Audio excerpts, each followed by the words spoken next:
You're watching Open Agenda. Here's our host, Joe White. Welcome to Open Agenda. I'm your host, Joe White.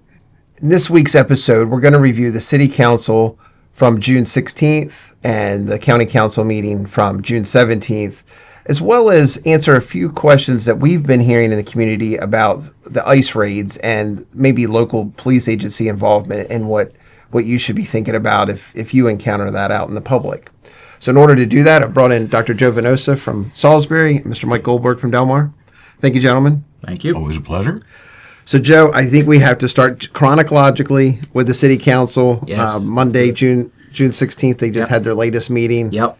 Tell us, once again, I think Deshaun Dowdy, the City Council president, was called out for not putting something on the agenda once again. Well, I'll begin the way I began with my public comments at the meeting. I said to them, listen, this is by far the most entertaining season of Salisbury City Council. It's the best. Unfortunately. I mean, we laugh, but there are serious issues, but it's more laughing out of sort of the peak frustration. So essentially, the meeting was set up because there's going to be about a month gap until the next City Council meeting. Because of the holiday. There's a holiday. There's also, I believe there's going to be a meeting at Mako. And so the City Council is going to be indisposed until, I believe, middle of July. Okay. So one of the things that was put not on the agenda, but was sprung at the last minute before the City Council meeting was a proposed resolution just to adopt approval for the Adopt a Road program, which... Like Adopt a Highway? Adopt a Highway, right. Okay. And this is very common, very good idea that I think most people would support. Not a controversial issue at all. Here is the problem. As soon as it was brought up by the council president, Deshaun Dowdy, it was immediately questioned by council members DeShiel and April Jackson as to why it was only brought up then. The first I knew about it was when we got it in the agenda, as far as any background on it. That's all. Same with every other item here. It's just an item that more details will follow soon, but it is just to resolve it so that this could be done. I'm not picking, but how are we supposed to adopt something if we don't know what we're adopting? I mean, if we don't, I know it's simple to explain you're adopting a road, but what entails it is what we need to know. That's the only thing I'm asking myself. I hadn't seen the resolution myself, and I know you guys had been meeting, and I think it's a great concept, but I don't have a problem with it. I hadn't seen the resolution myself, so yeah. Had you seen it? What members of the councils were asked to come? To me, my thing is, I'm so tired of being left in the dark with things. Just to add to what Councilwoman Jackson was saying, we had not discussed this. This seems to be a recurring issue where Councilwoman Jackson and myself are left out of decisions that are made by our president in collaboration with maybe the vice president and Ms. Gray. I'm not accusing, I'm just saying, I'm not sure who's running this council. It is not a one-man show or a one-person show. And April has brought it up again. This happens too often. If you don't want us on the council, then talk to the people that elected us. But keeping us in the dark is unacceptable. So, We're talking about transparency? Yes. Let's be transparent. and bring it in open session and discuss the items in open session and not behind closed doors holistically, which is why, again, there are no details published yet because we were just to discuss it here is an idea from the public, let you all know, and we discuss it of what is it we would like. But I'll bring up an option of or the communities, and I knew exactly nothing about that before it was brought to me at budget. I knew nothing about that. About what? The West Side Community Center or the potential thereof. You're sitting right here telling a lie. You sitting right here telling a lie because I came to you and told you and asked you to come to the thing. And wait a minute, I like to get back on track. And I said to you, President Dowdy, I like to get back on track and no, use wait a the minute. agenda. Well, let me finish what I'm getting ready to say, like you do everybody else. Okay, Let me finish my statement. I came to you and told you, and you said, "Oh no, that's your baby."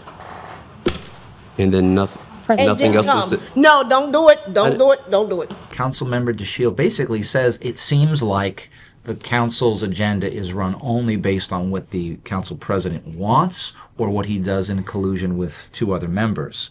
And a really good point was made that, ultimately, other people in the city elected all of the members. Yeah. So by leaving out other members of the council on something even so seemingly basic and trivial as this, not trivial, but non-controversial, it's actually a disservice to the constituents and to the voters. Well, because the same body was also voting to separate, as the county council is too, the Planning and Zoning Commission. Yep.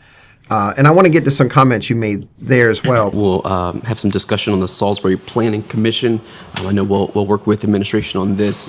Just seeing as the county has moved forward, and it looks like they're buttoned up with their version of their planning commission and the separation there. So, as you mentioned, a decision was jointly determined between the city and the county to dissolve the Salisbury Wacomico Planning Commission to have individual planning commission. The city does need to finalize a planning commission in its membership over the next couple of months, or we will be in this holding pattern come September. I heard something that Mr. Robert Taylor said. One of the suggestions I've made in the proposed language that I've sent you this afternoon is the mayor and city council shall endeavor to appoint to the commission members having different backgrounds who are not involved as investors or otherwise in active or potential development of real estate in the city, or in an organization that advocates or proposes policy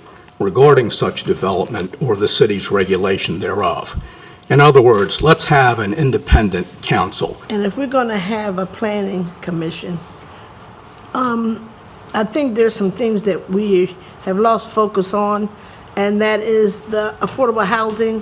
When the developers come in, we don't put stakes in anything. We just let them go ahead and build what they want to build, because this is our city, and we need to hold these developers' feet to the ground. I'm serious. I am so sick of seeing developments go to ruin. Any current member of the current planning and zoning shall be eligible for this. Are we going to be prioritizing them as far as selection? Are we going to be prioritizing them by where they live, if they live in city versus outside of the city? Because we are allowing at least 3 members are required to live inside of the boundaries, but the other 4 are not. But I don't think you need to just move everyone over just because they were on it. It would Now just be they're in the new one. Yeah, well, we separated. I mean, are we separated because we want to, or are we separated because the county is? I think it's mutual for us. Just they had decision points that they wanted to move their commission in a different direction, and we have the ability to now run ours. One thing I would implore the council to please do is to have some stipulation in there regarding conflicts of interests. One of the consistent concerns that we've seen at the Planning and Zoning Commission is the fact that several organizations that have vested financial interests in these projects have their members voting and do not recuse themselves. There was a meeting here several months ago where a 5-hour meeting on one of the projects occurred. The Planning and Zoning Commission, apart from having 4 members on the Greater Salisbury Committee who wouldn't recuse themselves, also didn't even allow discussion when Councilman Holloway, who was on the commission, asked for it. So I think one of the things you seriously need to consider doing is at least having a mechanism where that has to be vetted somehow. If there is a member in a city of 30,000, there's bound to be, but if there is a member who has some kind of connection to a developer or a company, that they have a actual enforceable way to trigger a recusal. But the Salisbury City Council is in the process of separating planning and zoning. It's been a combined committee. Yep. Definitely, we've raised that we've had some ethical concerns. Yeah. There seems to be a very scripted way that they've gone about their business lately. Yes. But if you have the same lack of transparency for something that's not controversial, Right. how are you going to have trust in that institution when you're up against something that is very controversial? Correct. And if you watch, especially the public comments and a few comments that both the mayor and other city council members made during the meeting, you'll see that one of the big concerns about the proposed setup of the new Planning and Zoning Commission is, are we going to have a majority of people from the city? As it stands right now, the proposal says only 3 have to be from the city. So you could have On the city's planning and zoning? Yeah, correct. So on That's so on the city's Planning and Zoning Commission, as it stands right now, it's my understanding, is that a minimum of 3 have to be city residents. So even the makeup of the board and who is allowed to be on it was questioned. And I think right now they're going to go back to the drawing board on some of those basic requirements. Now, I mean, I want to get your perspective, Mike. I mean, you covered back in November the planning and zoning when it was still a combined entity, county and city, the meeting for the text amendment to increase the density in the downtown business district. That was a long meeting. I remember we left you there with a camera, and there was a lot of public comments, but there was very little discussion. So when you hear a citizen like Joe bring up that there's concern about the makeup of the meeting, and you live outside the city of Salisbury, so you don't have a dog in this fight necessarily. I mean, what do you? Well, not necessarily, but look, you got to keep in mind that when Salisbury sneezes, the rest of the county catches the cold. Okay. You know, we're connected. You know, and Or catches my tax dollars. Yeah, well, exactly. You know, Salisbury is the economic hub of the county. So even if you live way out yonder, it's you're still going to be affected. You know, or overall economy will be impacted. And to that point, I don't think anybody is necessarily against the idea of having non-city residents on these commissions. But it would seem that maybe you should have a majority of the people who live in the city be on those commissions. I think one of the counters that some people will say is, well, there's just not a lot of qualified applicants or talent. I think that's often used as an excuse to sort of maybe fill people on those commissions who otherwise have their own agendas, because this was my big critique of the other part of the proposal, is that there doesn't seem to be, as right now in the proposal, any specific guardrails toward conflicts of interests and ethics. Well, what kind of guardrails would you want to see? Well, I said in my public comments, if you go back and watch it, is one of the things that needs to be addressed is an upfront way of making sure that business conflicts of interests by potential members are prevented from occurring. Because one of the things that we've seen, at least recently, is the Planning and Zoning Commission that currently exists, which represents both the county and the city, is largely been stacked with a faction that has gone out of its way to give preferential treatment to members who are in the Greater Salisbury Committee. I, in my comments, brought up the fact that at the last big planning and zoning meeting when this density amendment was voted on, that you had 4 members who had, to some extent, either personal or financial connections to that decision, and they all refused to recuse themselves. Well, and Mike, again, you were at this meeting.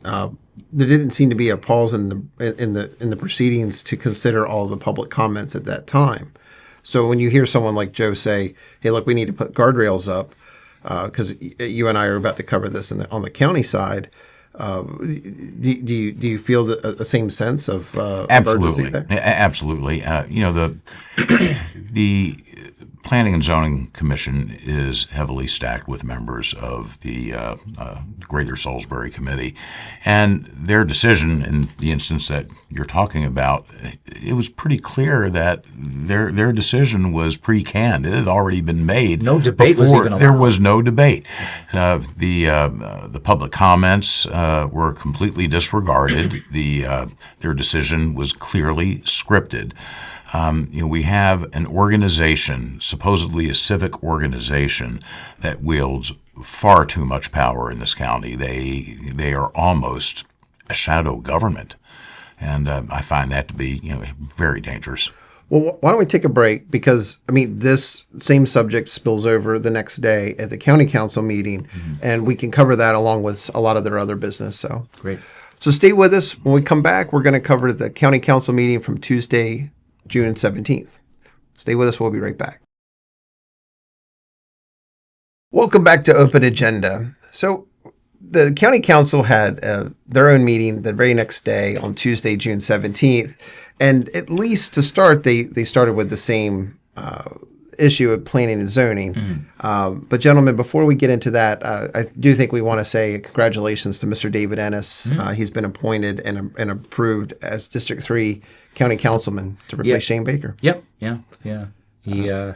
He referred to himself as either the utility player or the DH for Lycoming County. I think more like a utility player. For those out there, I mean, who may not know David Ennis, I mean, he was on the county council back in 2000, 2001, finished out a term as an appointed county Yes. councilman. Yes. And his wife, Bonnie Ennis, serves on the Board of Education. She's Education, elected yep. to the Board of Yep. Education, and, right? And he served on numerous commissions and panels throughout the. He's on the committee. Board of Appeals now. Yes. Yeah. Yep. He's a very civic-minded guy, and I'm glad that our county council is whole once again.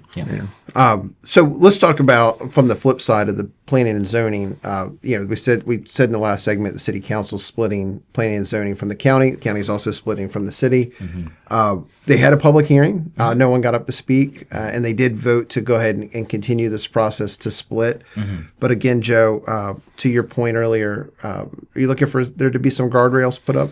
It would be nice. Again, my concern, and it isn't necessarily confined to only the Greater Salisbury Committee, although I think right now that is a lot of the concern that some people in the community have, is that any entity, any influence could wield tremendous power in a way that is not necessarily in the public interest if there aren't those guardrails put in place. What if we flip the script a little bit about something that was said earlier by Mike when Salisbury sneezes, the county gets a cold, and you were talking about how many folks from it had to be in city of Salisbury to be on their planning commission. What if the county planning commission is very heavily Salisbury centric, almost a reverse? Reverse, yeah. Could this lead into maybe not a fair representation of rural interests for the county? Because the county still is made up of Allen and Powellville and Willards and Parsonsburg. Yep. Well, just as we have councilmatic districts within the county, I think that the Planning and Zoning Commission should also be represented by districts. That way, every geographic region of the county has a say. But if you have a concentration of people from one geographic sector, well, that's very. We don't much want all those ignoring- Pittsville people. You don't. We've heard about those Pittsville and Parsonsburg people. To be fair, I'm a Parsonsburg person, but They're not as good as us Delmar people. well, you say that, and I actually agree with your context. But if you look at the seven new districts that we're going to use in the next election, only one of them will definitely not have someone from Salisbury in it. Six of the other, Technically speaking, you could have. you could still have six people from Salisbury, and they and represent still be each of in that. those. Yeah. Which is honestly one of my fears as a rural resident that you would ever, even if someone from my district was from the city of Salisbury, that wouldn't bother me. But I wouldn't want the whole county to be represented by people who only live in Salisbury. I agree. We may have to do like a lottery, and just pick from the. Confirmation of the deputy director of administration. This was this was maybe very off script in a way. There was the county executive put forth two different options. In this situation, the executive presented the county council with two applicants, one for one position only. As that's been done, the council then has the obligation to put the both candidates on the agenda, and we have to vote. We don't want to give the perception that the council or the council president is dictating what may or may not go on the agenda. One submittal would have been fine, since two submittals were requested, two submittals were put on the agenda, and two submittals were discussed. So, But what's interesting about the person they selected, Stephen Lakin, is he is not from Wicomico County, does not live here, and that would mean that he is not eligible to succeed Bunky Luffman as our director of administration if Bunky decided to retire, to do a different job, or just leave the area. The other main topic is they introduced legislation that would require the county executive to get approval for professional services, like a contract labor, but not like a laborer, but like someone. I think the main example of this is Wayne Strasburg, who has been the director of administration in the county under Bob Culver, retired back in 2020, was hired by the county executive to specifically work on the SWOT analysis. The SWOT analysis is done. We've maybe messed that up at this point, but that's a different show. But Wayne Strasburg is still being paid to the tune of, like in open checkbook now, over $30,000 for a period of work. This is someone who's retired. Code add a new subsection requiring county council approval by resolution for any contract for professional services and to define professional services for that purpose. the council is trying to get more transparency in contracts that are going out. We're finding out that we are, during the budget process, we're funding positions in each of the departments, And we're finding out, in all honesty, we're finding out through third parties that there are other contracts out there or people who are actually helping to assist with that department. So we're trying to wonder exactly what efficiencies are being created. When you're paying over $100,000 for a position in a particular department, you're expecting that person to run the department. And when you have consultants that are constantly coming in who are also managing those departments, the council just wants a better idea of how we're spending the taxpayers' money. Actually, Mike, you were at the Contracts for professional services there should be a very well-defined scope of work. And when that scope of services has been satisfied, then that contract should end. Having worked for civil engineering firms, I can tell you that your scope is defined. When the job is done, you're done. You get paid. And you get paid, and you're done. This was very. I do not understand what the county executive's objections to this are. I get the sense that her desire is to continue to perhaps be able to funnel money, to some favored people who are influential. I wanted to comment on Legislative Bill 2025-08. I want to take a moment to remind this county council of November 5th, 2024, the day that Question A failed.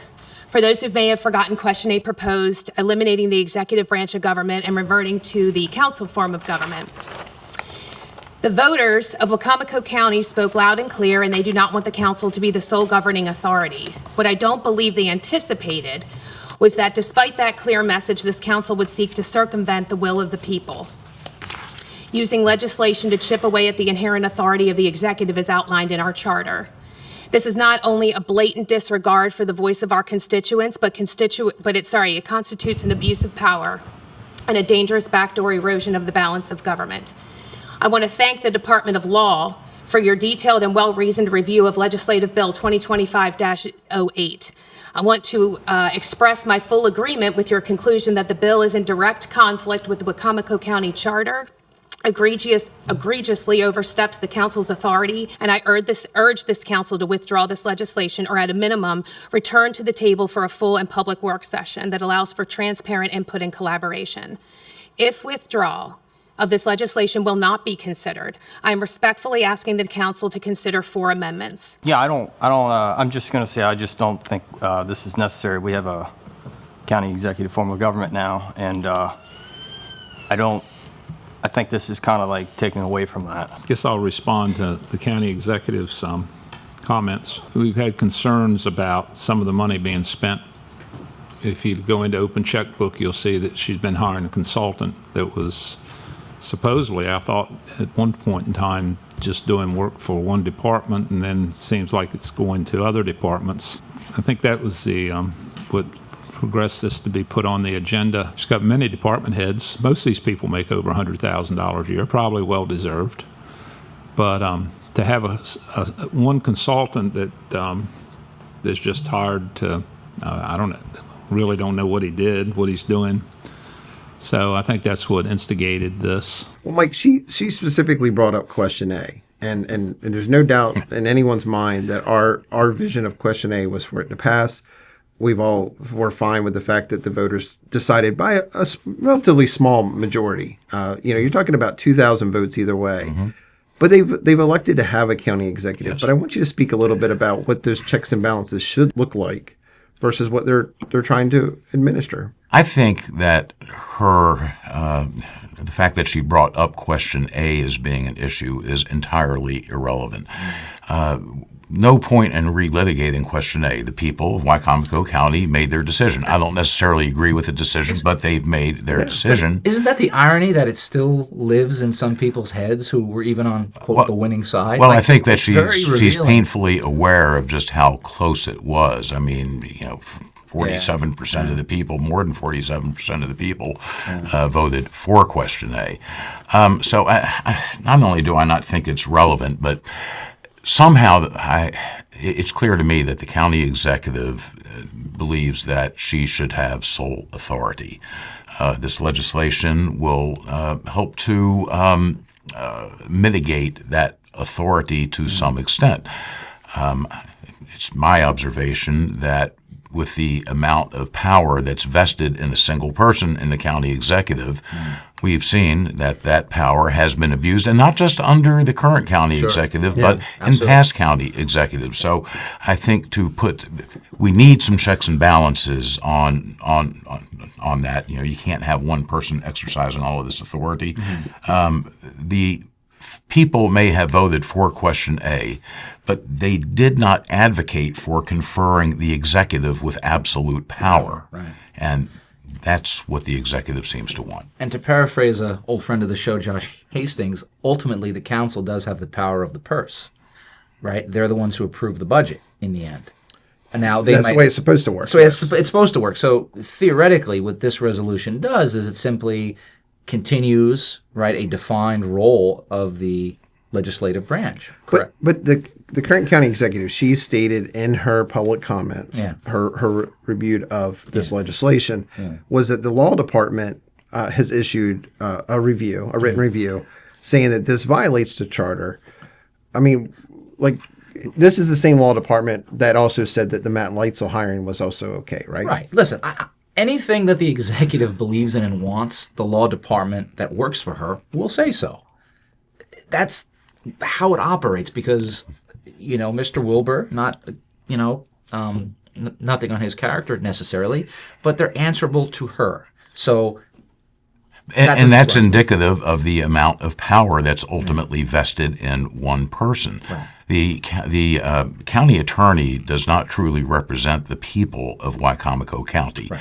The county attorney represents the interests of the county executive. Right. The county council's attorney, Mr. Benson, has a very different view on this than Mr. Wilbur does. In his, he had a different view of the Matt Leitzel thing, and on a lot of other things, and too. he won the appeal of that. And I think we found that Mr. Benson is more prone to representing the interests of the people of this county rather than the executive alone. And I guess the real question that we, as the public, are going to wait on is, does the executive want to throw more taxpayer money into a frivolous lawsuit? Oh, a lawsuit is definitely going to come if this passes. I mean, no way that it doesn't. Yeah, but again, it shows you the priorities, like given what we're dealing with. I wonder how much do we spend on the Matt Leitzel lawsuit that she brought against the county?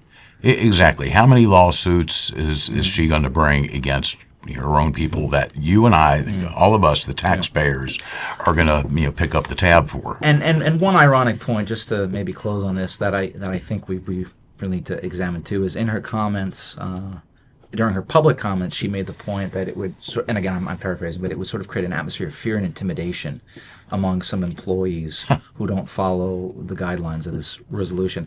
I think if you talk to a good majority of employees right now, fear and intimidation has been something that they've lived with for, unfortunately, several years under this current regime. And that was well documented, in the audit, in the audit by the report, internal right. audit. So that's not a good argument in reality. And even for previous county executives, you can make the argument, right? Because how hostile was it when Bob Culver gave his girlfriend, who was the unapproved director of finance at the time, a raise and then forged documents? I mean, that was hostile. And I think that was part of why we were so for question A. But again, that's passed.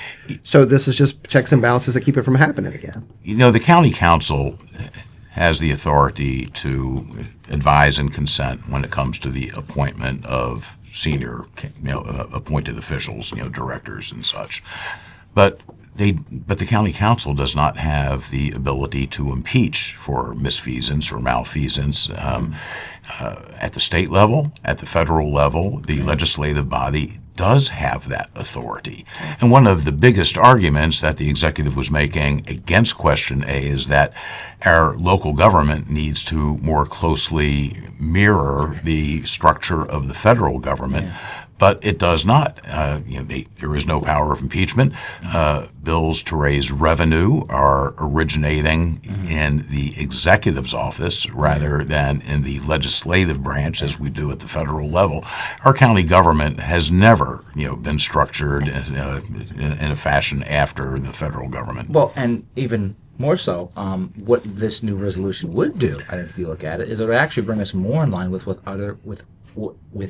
other county executive forms of government in Maryland have, which is more oversight. Like, I always brought this up during the Question 8 campaign when Andrea Alsobrooks was running for Senate. She, at the time, right, as county executive, and I think Prince George's County, she had more regulations on what she can do in her office than our executive in Wycomico County. Yeah, I think we could take a time machine back 25 years and go to those charter committees that were setting up the executive branch when it was voted. Yeah. We would say, listen, you need to do better. Don't let us down, because I do feel like they've let us down. Well, they've had the opportunity, but the last time around, the Charter Review Committee made no recommendations. It doesn't take a political scientist to examine our charter and see that it is very weak, that most authority is conferred on the county executive. It will be interesting to see in the future, whenever the next commission is formed to reassess the charter, not only who will be on it, but what changes will be made, if any, on that Well, we issue. need to make some changes on the composition of the Charter Review Committee. Yeah, it needs to be very broad based and not blue ribbon by someone else's standards. Just maybe more blue collar. And get it so that, hey, does this make sense to a regular person? It shouldn't be a done deal before the actual A done deal. Yes, I understand. A done deal. So one other thing I want to cover, I want to take a break. We've had a lot of folks reach out to us about the perceived involvement of our local police agencies in the ICE raids. Want to address at least what the sheriff's department's let us know, what we've heard, and what we plan to do as far as coverage. So, you guys good? Yes, sir. All right. So stay with us. When we come back, we're going to talk about some of the local policies and involvement with the ICE raids. So stay with us. We'll be right back. Welcome back to Open Agenda. I'm your host, Joe White. We wanted to take some time to address some of the concerns that folks have reached out to us about regarding the ICE raids and maybe even what is perceived as some local involvement. So in order to talk about that, Dr. Joe Venosa stuck around. Mr. Mike Goldberg, thank you. Sure. So first off, we have seen a press release from the Wycomico County Sheriff's Office that says that they are actually not involved. And our understanding is that local law enforcement is not allowed to actually enforce immigration standards. Is that accurate? Correct. Okay. Correct. The genesis of a lot of the concern, apart from the filtering in, or excuse me, that's the wrong word, apart from the just osmosis of issues happening in other states and at the federal level, though, have been some specific issues that emerged last week that created a kind of buzz on social media. Okay. One of them were initial reports by some that ICE agents had entered into Prince Street Elementary School. Okay. Now, for the record, right, that is not legal. ICE agents do not enter into schools. But there were reports of that. And one of the big upshots of that was that dozens of parents, I know this for a fact because I spoke to teachers and former students who have siblings in the school, said that many parents basically showed up in a panic to get their kids out. Okay. Because the fear was that their kids would be targeted. But as far as we know, this actually did not happen. No, that did not happen. Now, there were apparently multiple raids in the neighborhood around Prince Street. Okay. Very close to the school. So, again, there is a difference between it happening in a school and by a school, but nevertheless, that same atmosphere of concern and fear is easy to kind of... well, and look, we're not going to use our show to debate national policy on immigration or ICE raids. But we did at least, because people reached out to us, we did at least want to relay the information we have. But Mike, we are in the process of having some local law enforcement folks come in to speak with us just about what folks should do if they're approached, right? Yes. Yeah. So Joe, that was one of the other subjects you brought up to me was that there are perfectly legal citizens in this community who have been stopped to. And their legal status has been questioned. Correct. Do you know what they're supposed to do if they're asked? Well, again, I'm not a lawyer by any means, but essentially, if you are stopped and there is a reason that is given to you specifically why, you can always ask, why am I being pulled over, or what's the nature of, am I being detained? And you do have to comply, obviously, with certain aspects of identification, but not necessarily providing documents that people don't always have. For example, if you are walking on the street and you don't have your wallet or your license, yeah. you do not have to identify yourself if you don't have that material. Mm-hmm. Not everybody carries a passport on them. Or in the case of my wife, when she was an asylee, her papers. And I think there is, for a lot of people in the community, particularly the Latino community, at least from what I've heard, is that you have people that have either grown up here or are legal residents who feel that they are being either profiled or stopped as part of this broader dragnet approach. And that has created, regardless of what you feel about the issues, it's created a real sense of fear and concern that now on social media has reached a point where people are actually giving and sharing videos about where they might see agents and other law enforcement. And this is, I think, the big issue is that it's very easy and understandable to get local law enforcement, whether it's the city or the county, and ICE agents conflated. Because to a person who is fearful, who doesn't know the specifics, it's the same thing. Yeah. It's not. There is no difference. There is no difference in terms of where you're coming at from a position of fear and concern. And so I think having law enforcement on here would be great to clarify what are the policies, what are the roles, and what can people, whether they're citizens or residents, what are their legal rights. So, Mike, you see, there's a lot of misinformation on social media, and we've circled back with this with just some of the other local policies and discussion there. I mean, what's your sense when you see some of these videos online? Is it easy for you to believe it? Is it the information? Does it seem like it does, like Joe says, conflicts? I think there's a lot of hysteria out there right now. What's being reported on social media, we don't really know just how true it is. You have to be very careful about judging what you see on social media. So we've heard. Yeah.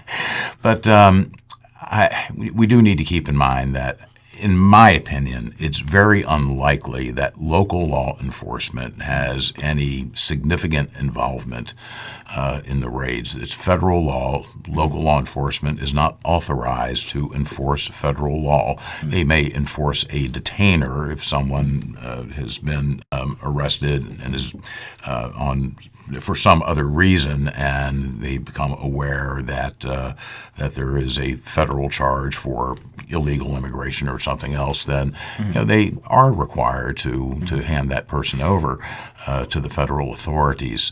To what extent that is happening, we have no idea. And I think it's part of the issue too. Is I think there's a concern that there hasn't been a lot of clarity about the local agencies' roles. Now, to my knowledge, I could be wrong, but I don't know if the Sheriff's Department or the City of Salisbury or any other municipal agency in law enforcement has issued clarification about their roles. I believe the Sheriff's Department has. They did put out a statement specifically on the Prince Street School issue, and I think they had at the very bottom a sort of brief mention that they don't assist in those. Yeah, I mean that's what I what I read. And I mean, look, as a local taxpayer, I mean our Sheriff's Department is here to enforce our state and local law. Sure. Yeah. I wouldn't want it to be on us as local taxpayers to have to ask our Sheriff's Department. It's already already spread mighty thin. This is the great irony of the nature. When we don't have to get into it, but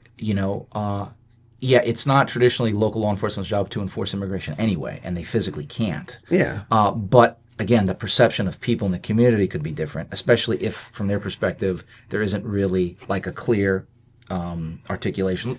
Like, again, I'm in the city of Salisbury. I could be wrong, but I haven't heard yet any specific notice, particularly in Haitian Creole or Spanish, to people in those communities, what their role as local law enforcement Well, is. maybe that would be a good solution. I think it mean, really this would be is good. a time for transparency and clarity to say, hey, listen. Communication. with the Communication public. is key, yeah, absolutely. Yep. If any of those agencies, whether they be a small municipal one or even City of Salisbury or the sheriff's, maybe get as much information out there as possible. One thing that has always guided our show, I think the public knows this, is that we've always been big believers in transparency for the public. And that goes in all different directions. Yeah. And I think one of the big dangers of that misinformation on the Prince Street school raid is that it really did scare and frighten people. Who are- Unnecessarily. Unnecessarily. No parent should have to have that fear of running into a school out of their... I understand that fear very much, but there is a difference between what was reported and what actually happened. And I think getting a handle on misinformation can be helped when agencies actually give the clarification. Well, thank you both. I appreciate it. And we are working hard to get someone on the show to talk specifically about the local side of this. So stay tuned to a future episode for that. Well, thanks for watching this episode of Open Agenda. We'll be back next week with another new episode. I know what I'm doing, man.